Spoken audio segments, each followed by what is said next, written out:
آپ نے اس کے بعد اپنے پیسے رکھے ہوئے ہیں, آپ کو اس میں سیکورٹی سیفٹی ملتی ہے,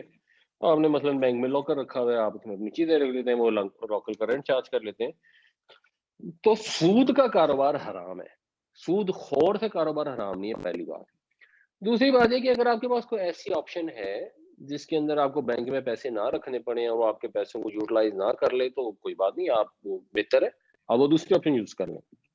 اور اگر ایسی کوئی